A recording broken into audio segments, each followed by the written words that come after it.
quand j'ai lancé ma chaîne YouTube. Tu m'as envoyé un message. Et c'est vrai? Mais tu m'as contacté avant de commencer tes vidéos, il me semble. Peut-être, je me souviens plus. Dis-moi ce qui s'est passé. Bah, j'ai pas une mémoire incroyable. Moi non plus, en général. Mais est-ce que c'était pas, tu m'as pas contacté pour me dire j'aimerais faire un concept qui se rapproche de ce que tu fais? Ouais, peut-être. Qu'est-ce que t'en penses, ou est-ce que ça me ressemble ça bien te de faire ça. dérange? Je suis tu fais ce que tu veux, quoi. Je veux dire, j'ai pas de droit Ça me d'auteur ressemble sur beaucoup de faire ça. Parce que c'est justement ce que je voulais dire, c'était que sur YouTube, on a les mêmes motivations, c'est dépassement de soi, acquérir de nouvelles compétences, etc. Et sauf que quand j'ai lancé ma chaîne, j'étais en mode, bah c'est ça que je voudrais faire.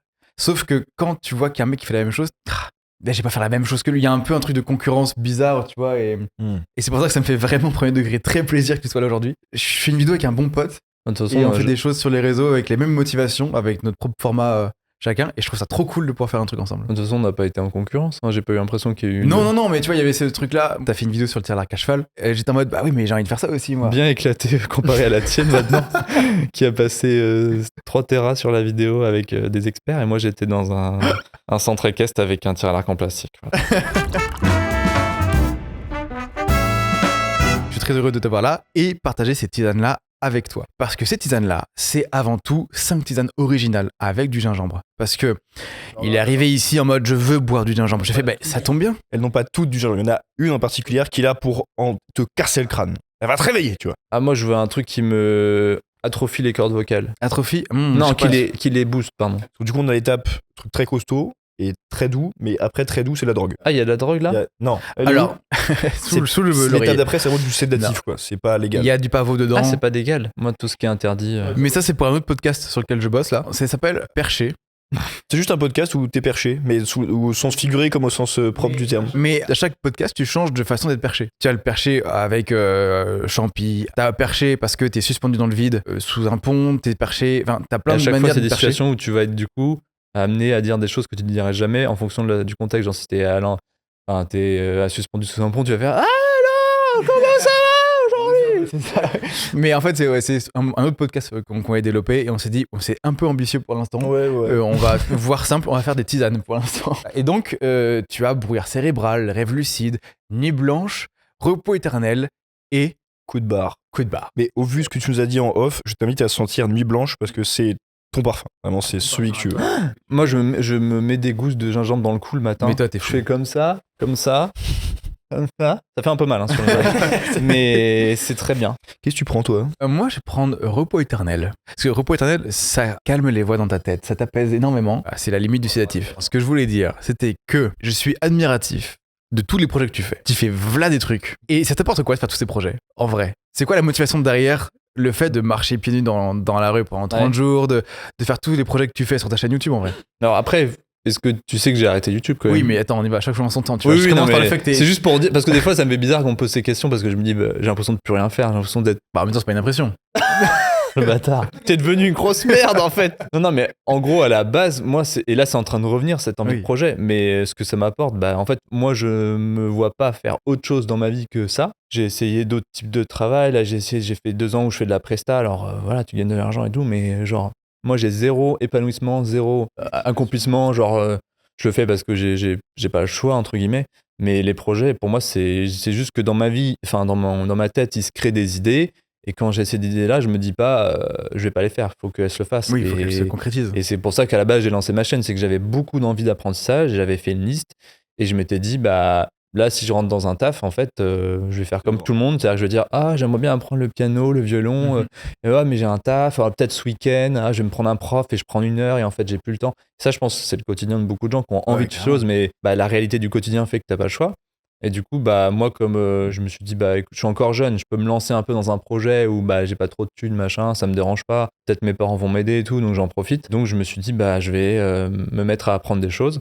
Et c'est ce que j'ai fait. Et ça a été une révélation dans le sens où quand j'ai appris une des premières choses qui était à siffler avec les doigts, ça a été assez rapide. J'ai fait la vidéo, j'ai des sorties. Elle a plutôt bien marché par rapport aux standards de l'époque. Et du coup, j'étais en mode, mais c'est juste incroyable. C'est-à-dire que si j'ai réussi à apprendre à ça, toute ma liste, en mode, mais j'étais en train de me projeter sur tout ce que j'allais faire. Je fais, mais ça va être incroyable. Je vais apprendre le salto, je vais apprendre l'apnée, je vais apprendre le parcours, je vais apprendre à faire la langue des signes. J'étais en mode, waouh, je vais être en super. C'était un truc de super-héros aussi, de me dire, waouh, je vais acquérir tout ça, ça va être ouf. Et en vrai, il y avait aussi un truc intérieur de recherche, la reconnaissance, de rechercher du dépassement par rapport à ce que j'ai vécu dans ma vie, de me dire, bon, là, je vais avoir ce statut-là un peu de super-héros en faisant ça. Donc, il y avait un peu une idéalisation de quel statut ça allait me donner aussi auprès de la société. Donc il y avait un truc d'ego aussi. Juste voilà, j'ai besoin de vivre par ça et parce que mon cerveau il s'ennuie, sinon il meurt. Et je le sens bien là, en 2 ans, j'ai l'impression de.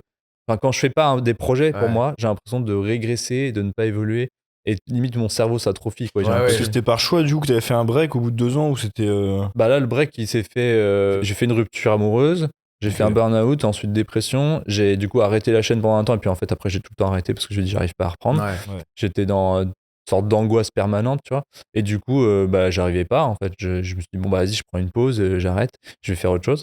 Et d'un côté, c'était bien pour prendre du recul que j'avais jamais pris de fait d'aider aussi d'autres gens à créer parce que donc j'ai aidé d'autres youtubeurs, d'autres créateurs. Donc c'était bien aussi de lâcher le truc personnel aussi un peu de tout le temps être sur soi, faire des trucs pour soi que j'ai fait pendant 6 ans. Et tu les aidais comment, juste pour la parenthèse Bah montage, idée, tournage, etc. Ouais, un peu tout l'aspect créatif quoi. Et donc c'était cool de me dire ok, je peux toutes les compétences que j'ai aussi en termes de créateur, je peux les mettre au service de quelqu'un. Et j'ai bien aimé, mais je me rends compte quand même c'est pas. Il y a des gens ils sont faits pour ça, je trouve. Enfin, ils sont faits pour accompagner, aider les gens. Ils sont pas pour être dans la lumière. Moi, j'ai besoin d'être au centre de mon projet. Ah mais moi je te rejoins là-dessus. Hein. Oui, je moi, comprends. je passerais ma vie à faire du montage pour des gens, à faire des choses. Enfin moi ces trucs-là de faire des choses pour des gens et pas pour soi. Bah je vais mourir triste en fait si ça se passe comme ça. Après tu peux avoir un entre-deux, tu vois, tu peux faire un peu pour toi, un peu. Et moi je sais que j'ai du mal. Après moi tu vois, je pensais que je voulais cette lumière là au début. Et en fait plus je me dis, en fait c'est pas la lumière que je recherche, c'est la liberté de vivre la vie comme je le sens, tu vois, d'être actif dans ma vie. Et de pas être le mec passif qui bosse pour quelqu'un ou pour accompagner quelqu'un d'autre, tu vois. Avoir de la lumière en fait c'est juste accomplir ses projets perso. La lumière c'est une partie du spectre évidemment. Moi il y a aussi le fait de juste passer ma vie à faire ce que j'ai envie de faire. Enfin la raison de ma chute c'est que j'ai pas pensé au business moi. Déjà que ça marche c'était incroyable, tu vois. Bon ça a pris du temps. Hein. Moi j'ai pris 3 ans à percer donc.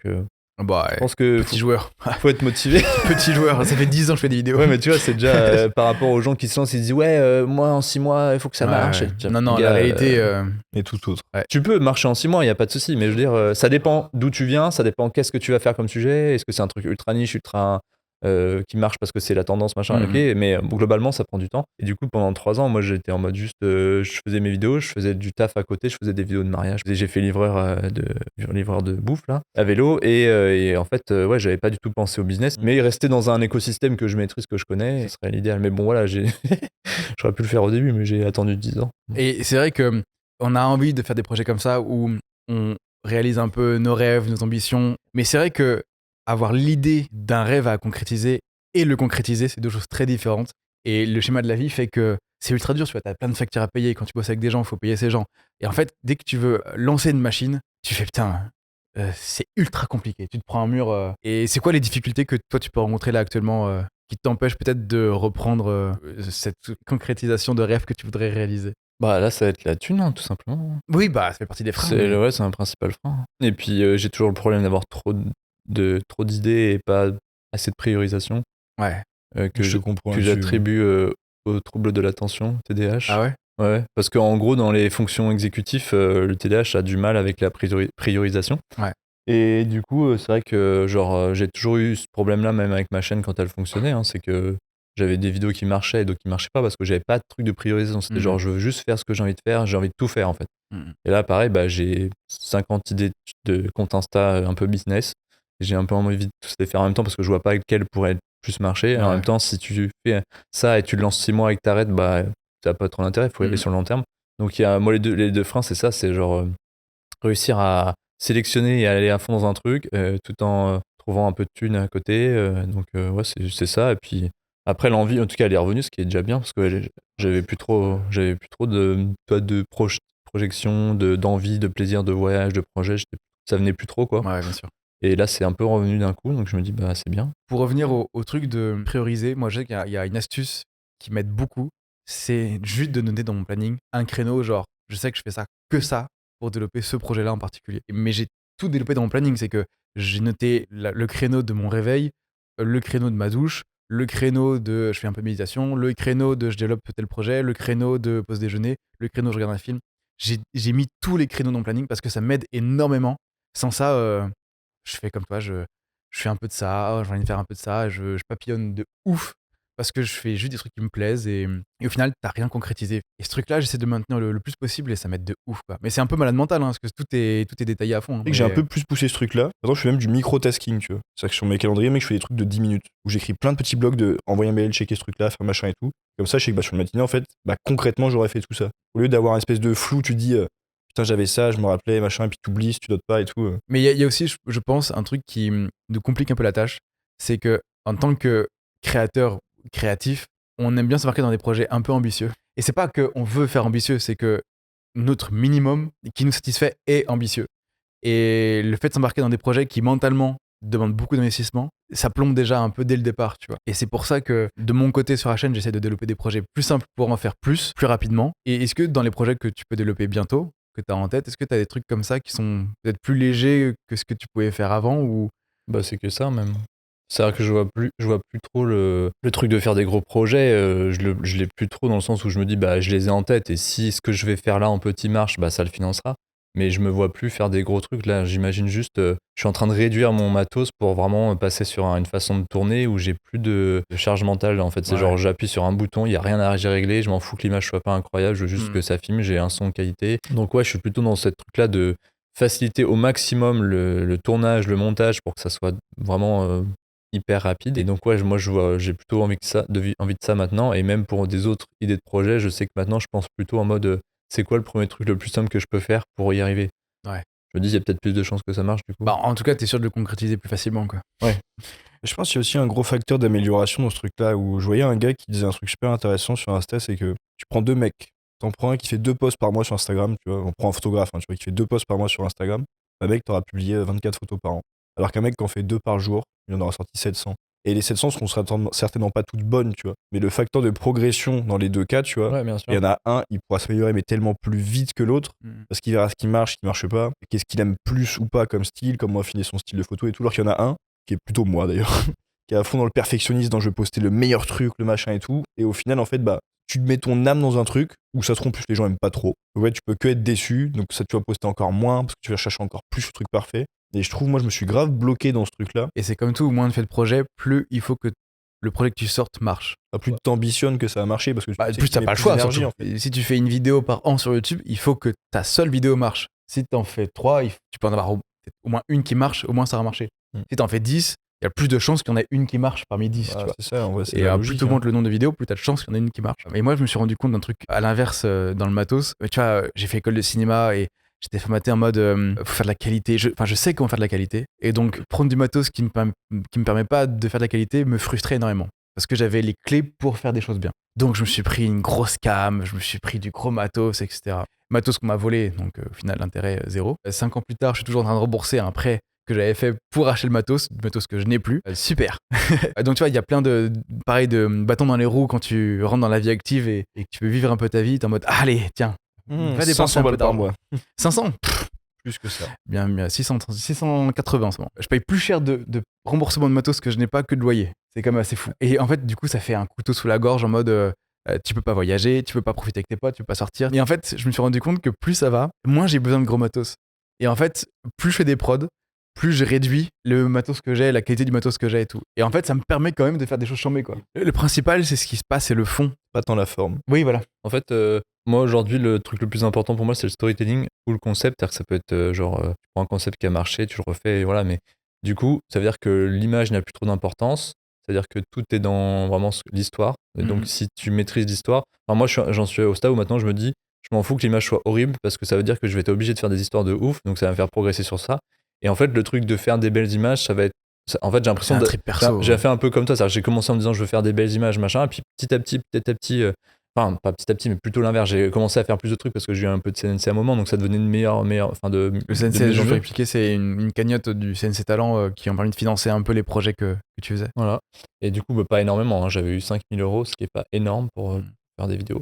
Et du coup, je sais que voilà, j'avais commencé à augmenter. Et là, je suis en mode, je vais faire l'inverse. J'ai commencé vraiment plus bas, mais en ayant des storytelling et un concept fort à chaque fois pour me dire que En fait, c'est ça qui va marcher, puisque des fois, je me disais, quand je regarde des trucs, c'était un vieux truc sur Facebook, le mec s'appelait Willem, c'était tourné avec le cul, tu vois. Et en fait, tu te dis à chaque fois, c'était incroyable. Et là, j'ai envie maintenant d'être sur ça, et c'est pour ça que là, je reprends pas YouTube, je reprends Insta, parce que je me dis, Insta, j'ai pas vraiment testé plus que ça, enfin, j'ai énormément consommé, mais par rapport à YouTube, j'ai pas fait grand-chose, et donc j'ai envie d'être à fond là-dessus, et lancer plein de concepts et de trucs storytelling forts, et me dire, bah là, je vais faire le truc principal business et tester les trucs à côté et voir s'il y en a un qui marche. Et comme j'ai trop de passion et d'envie, je me dis, il y en a peut-être un qui va marcher, tu vois. Carrément. Et du coup, sur chaque truc, je suis en mode minimum effort pour maximum résultat, quoi. Genre. Bah, c'est un peu le même problème que, par exemple, la pause M. Moi, j'étais pas trop de la team. Ça vaut le coup de créer un deuxième compte pour le podcast.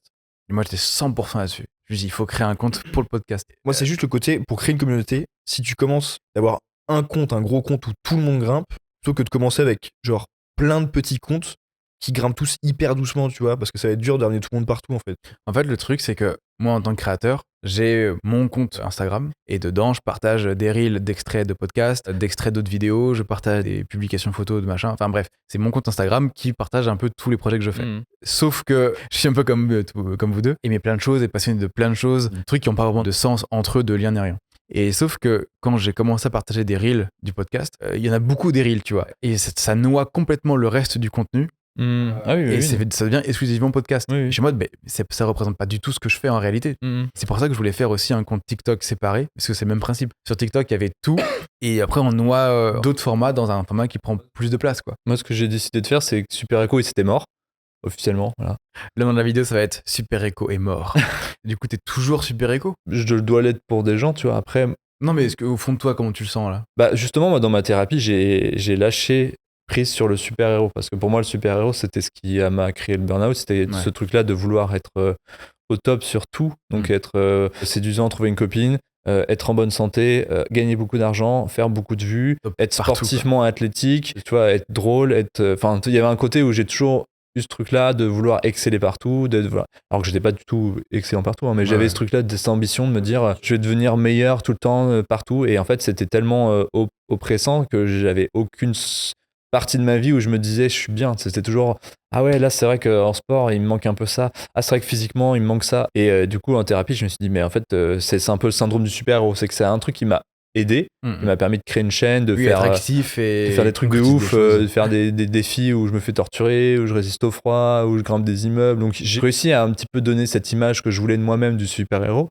Et en même temps, ça m'a épuisé beaucoup de choses, ça m'a blessé physiquement, mentalement. Donc j'ai lâché. T'as eu des séquelles de certains projets que t'as fait? Je pense que c'est des séquelles pas comme on imagine, des physiques, trucs. Enfin si, mais je veux dire, c'est pas, j'ai pas eu un accident, c'est plutôt j'ai des problèmes, des douleurs dans plein d'endroits, des micro-blessures qui n'ont pas guéri. Et je pense que c'est en partie parce que j'écoutais pas mon corps et que j'ai fait plein de trucs. En fait, quand tu passes par exemple, tu grimpes des tours pendant, on va dire, un mois, tu fais que ça.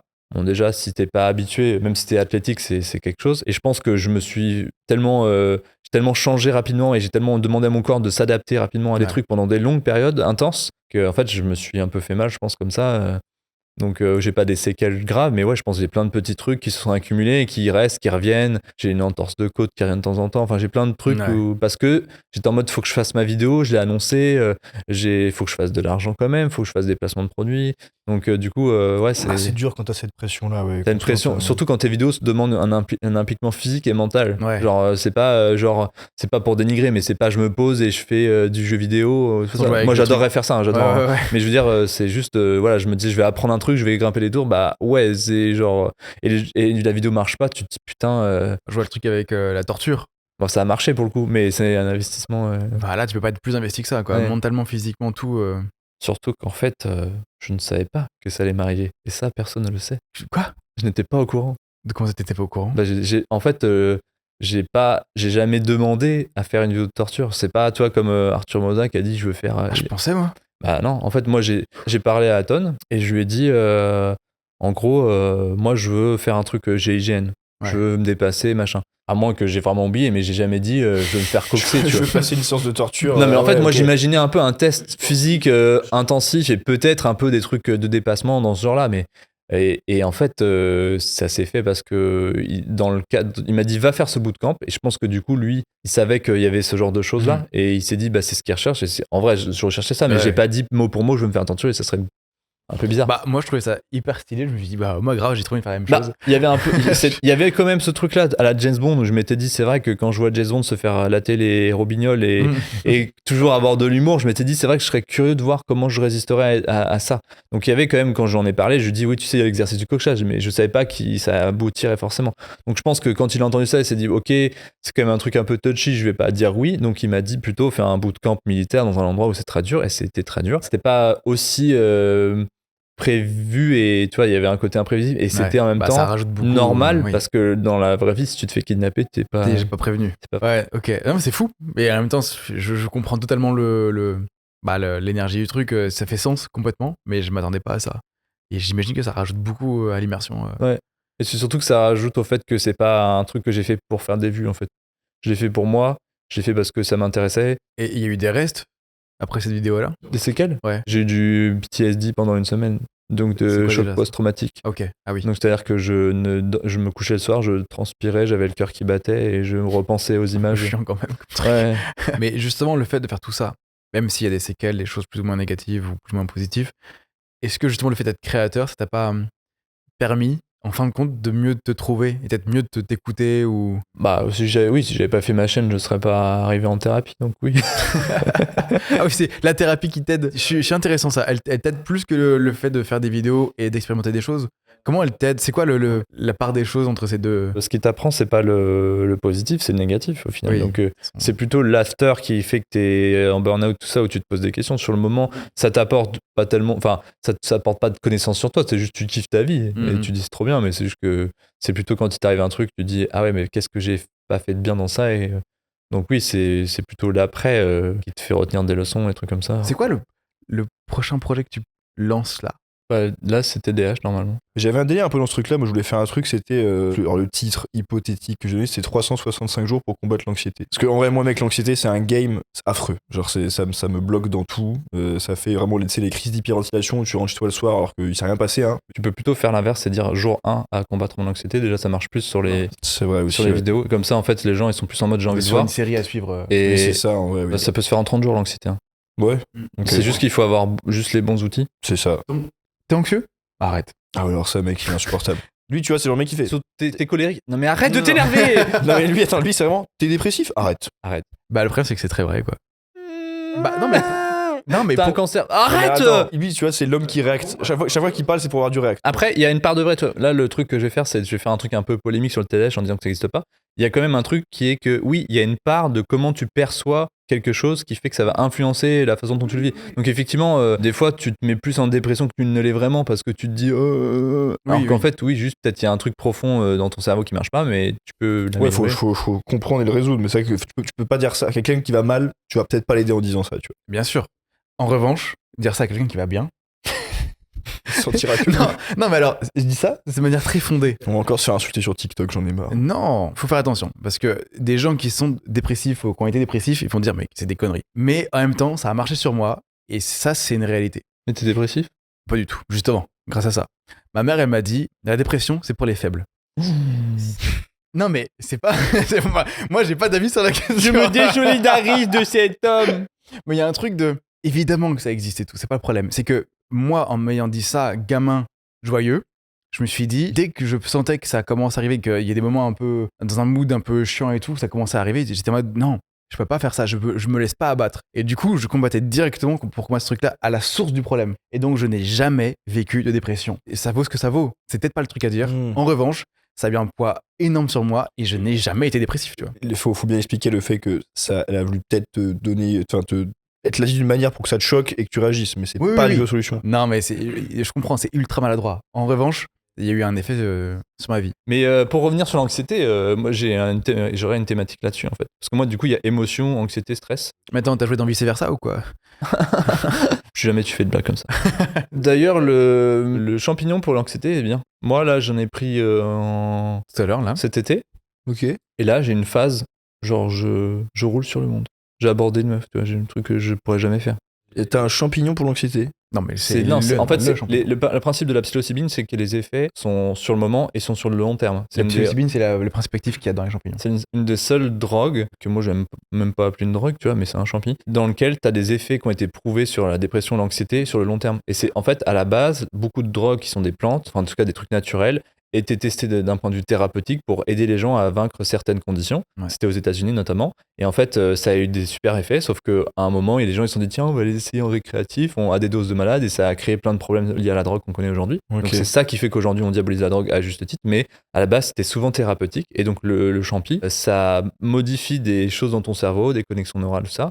Et moi j'ai eu deux phases, où j'ai eu une première phase où quand j'en ai pris, ça m'a aidé à ne plus avoir de TCA, donc de troubles alimentaires, tu vois. Ça les a fait un peu disparaître. Donc c'est un peu revenu, donc c'est pas non plus infini. Mais donc ça a eu ça. Et là récemment, c'est ce truc-là de genre, j'ai eu une phase où j'avais peur et j'étais anxieux de plein de choses, donc j'arrivais plus à me faire des projets, me relancer.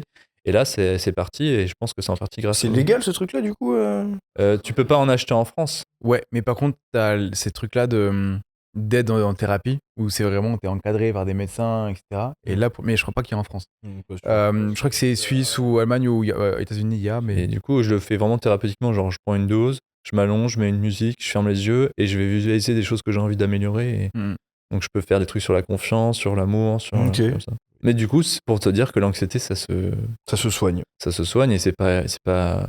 En fait, quand on a plus, tu te dis putain, mais en fait, tous les trucs où j'arrive pas à avancer, ils avancent parce que tu te rends compte que c'est vraiment un frein et que donc c'est vraiment quelque chose sur lequel tu peux travailler et qui peut disparaître. C'est pas une tare ou un truc qui restera toute ta vie, quoi. C'est des phases et des fois. Oui, non, mais j'ai capté que c'est des phases parce que je crois que j'ai vécu 3 ans triste, mais vraiment triste, tu vois, genre en mode c'était normal de pleurer une fois par jour, tu vois, ce qu'il est pas vraiment de base. Et sauf que maintenant je pleure plus et j'ai vraiment transformé la tristesse en anxiété, tu vois. Donc là j'ai un passé sur un truc de normal finalement. tu sais qu'il y a un truc. Oh, je vais devenir un but de moi-même encore une fois. Oh non. Il va dire qu'il aimerait sortir avec lui-même. Ah non, il a déjà dit. J'aimerais trop. Non, mieux que ça. Il aimerait sortir avec lui-même en version dépressive pour le soigner parce qu'il pourrait y arriver en claquant des doigts. Non, parce que je ne suis pas type 2 de l'énéagramme. Oh là là. C'est quoi ça? Ça, c'est incroyable. L'énéagramme, je connais, mais c'est quoi le type 2? C'est la balance. C'est quelqu'un qui accompagne les gens. Je pleure tellement peu que des fois, je me dis, tiens, j'ai trop envie de pleurer là. Et du coup, je mate des films horribles et je pleure toutes les larmes de mon corps et à la fin, je me sens bien parce que j'ai pleuré. Et du coup, c'est important de pleurer en vrai, ça permet de se vider. Moi aussi, je fais ça, mais c'est pas être un but de sa personne. Ah, ok. Non, parce qu'il y en a plein qui sont tristes et ils sont en mode, bah non, mais je fuis avec la tristesse. Moi, je l'accueille, je la mène vers moi. Des fois, je regarde des compilations de grands-parents qui sont mignons parce que je trouve ça émotif. J'ai regardé les vidéos, genre, tu sais, les militaires qui reviennent dans leur famille et les enfants sont trop contents, ou les chiens malades qui reviennent. J'ai déjà fait ça. Mais parce que moi, ça m'aide à expulser les pleurs que j'ai du mal à expulser en temps réel. Enfin, je veux dire, je pleure pas trop facilement. Donc, des fois, je sens, tu vois, genre, la dernière fois que j'ai fait ça, je m'étais. Pas une longue relation, mais juste la meuf m'avait un peu mis un vent, tu vois, et en mode c'est fini. Et genre, c'était l'ego qui était touché surtout. Et en fait, en rentrant, je sentais qu'il y avait un truc qui montait. Donc j'ai essayé déjà de respirer parce que normalement, quand tu relâches ta respiration, ça t'aide à faire sortir les larmes. C'est un truc qui marche. Donc j'ai commencé et je voyais que ça venait. Et après, quand je suis rentré, j'ai regardé genre les compilations de soit les trucs de chansons de genre les artistes sur les trucs genre The Voice, machin, genre ils ont une histoire trop touchante. J'ai regardé ça et après j'ai chialé sur mon matelas. Et en fait, ça m'a aidé. Je regardais ça, je me dis, il faut que ça déclenche. Donc là, j'ai regardé un truc et ça m'a aidé à déclencher. Ouais, c'est quand je me suis fait quitter pour la première fois dans ma première relation de couple. Je me souviens, je rentrais en voiture, je mets la radio et là, il y a t'es où? Pas là. Mais t'es pas là. Mais t'es où? Pas là. Et là, je me suis dit, le signe de ouf. Et je commence à chialer et tout. Il y a les lampadaires, c'est la nuit. Et là, je me dis, non, il faut vraiment que je le ressente profondément. Et donc, du coup, je me suis dit, non, je laisse aller. Et j'ai presque apprécié le fait de pleurer. J'ai laissé le truc aller, tu vois. J'ai pas essayé de contenir le truc. Dans le principe de l'acceptation des émotions, il faut les accueillir. Donc oui, si tu pleures, faut pas chercher à le fuir et il vaut mieux être dans cette action de se dire je m'arrête, j'écoute à fond, je pleure. Et moi maintenant, c'est ce que je fais, ce que je faisais pas avant. Non, mais en fait, il y a un truc que j'aime bien dans les témoignages que tu fais, c'est que en tant que créateur, c'est très compliqué de se trouver. En plus, nos motivations évoluent avec le temps, notre expérience, ce qu'on traverse, etc. Et je trouve que ça montre un peu la réalité des choses, en fait. C'est que si tu veux devenir créateur, il faut que tu sois aussi entrepreneur, il faut que tu penses à ce truc-là. Il faut apprendre à s'écouter pour savoir ce que tu veux vraiment faire, parce que si tu fais que ce que les gens veulent voir, tu te perds aussi là-dedans. Et je trouve que c'est un témoignage qui montre bien la réalité de la chose quand t'es créateur, quoi. Et que c'est compliqué de se renouveler, tu vois. Par exemple, d'avoir un haut, après ça met une pression, tu vois, genre tiens, j'ai une vidéo qui a marché. il faut que la prochaine, elle marche aussi bien. Comment faire pour que ça marche aussi bien? Et il y a aussi une pression comme ça qui se met en place naturellement sans que tu commandes quoi que ce soit. C'est le problème du striatum dans le cerveau, qui est le truc lié à la dopamine, qui fait que quand on a une qui marche, tu t'attends à ce que les autres marchent pareil, alors que en fait dans la vraie vie c'est pas le cas. C'est pour ça qu'on parlait de plutôt produire en quantité, parce que t'en fais beaucoup, et oui, il y en a quelques-unes qui vont marcher et t'es content, mais faut pas que ça fasse forcément te dire que celles qui n'ont pas marché sont nulles. Donc faut Non, bien sûr. juste en faire beaucoup et être moins fixé justement sur elle a bien marché, donc la prochaine doit bien marcher. Moi je sais que j'ai jamais réussi à avoir ça, et je sais pas si c'est que je suis pas bon ou je suis pas. Mais tu vois, je pense que par rapport à McFly et Carlito, qui eux, on va dire un standard de vue, mais du coup, eux, c'est une personnalité qui est suivie, je pense. Donc c'est différent. Et donc moi, ça n'a jamais été, je pense, le cas. C'était plutôt le contenu. Et donc quand quand tu crées du contenu qui est plutôt valorisé parce que c'est un contenu intéressant et non parce que on t'adore, c'est beaucoup plus dur d'avoir cette régularité. Et puis les gens veulent voir un autre épisode du concept. Ouais, alors que t'as envie de faire autre chose. Et donc c'est. Donc faut plutôt produire en quantité, mais pas non plus faire de la merde, mais juste être plus détaché là-dessus. Ouais, et puis de toute façon, il y a un truc où, au-delà de la quantité, parce qu'on parle beaucoup de la quantité sur TikTok, sur les formats verticaux, etc. Mais au-delà de la quantité, je pense qu'il faut quand même garder ce truc-là de faire un truc qui te ressemble et qui te plaise, etc. Et non pas juste être dans le côté quantité, en mode vas-y, je tryhard pour faire le plus de vidéos possible, il y en a une qui a marché, machin. Il y a quand même garder ce truc-là de fierté de vidéos que tu partages. Ouais, mais je pense qu'il y a un côté, à un moment donné, ça va quand même te faire un peu mal. Ça demande du travail. Oh, ça fait mal.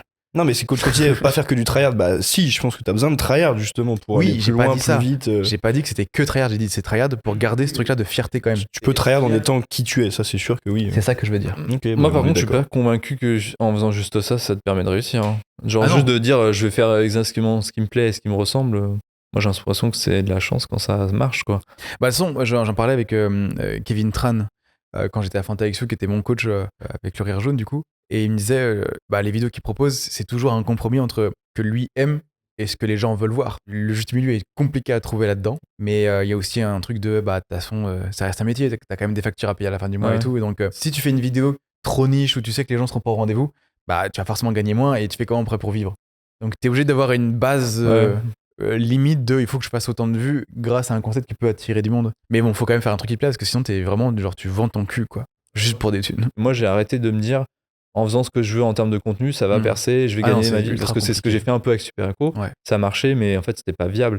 Donc là, j'aimerais trouver un truc viable qui alimente un peu ces projets-là, fou, un peu. Ouais, je comprends totalement. Et vivre vraiment de ma créa perso, de faire ce que je veux, je pense que dans mon cas, c'est pas possible. Pas pour l'instant, en tout cas. C'est même, je pense, c'est pas que ça serait déjà arrivé, tu vois, mais là, je pense que j'ai essayé d'une façon, soit faut créer un truc qui a rien à voir, mais. Après, moi, j'ai beaucoup réfléchi, c'est faire un projet qui te ressemble, forcément, ce sera un miroir de ta personnalité, etc. Et donc, trouver des gens qui sont ton miroir, c'est un peu compliqué. En revanche, rendre ton projet accessible pour d'autres personnes, c'est là-dessus que moi, je bosse le plus là.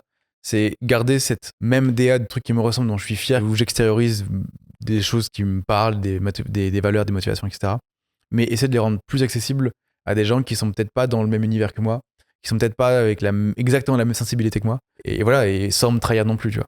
Donc c'est vraiment le boulot que je fais, c'est faire un truc plus accessible tout en me ressemblant, quoi. De toute façon, on va suivre tout ça de très près. Bien sûr. Vous ne soupçonnez pas les histoires cachées de vos musiques préférées. Découvrez Werner, un enquêteur hors pair, dans le prochain épisode de La Pause M.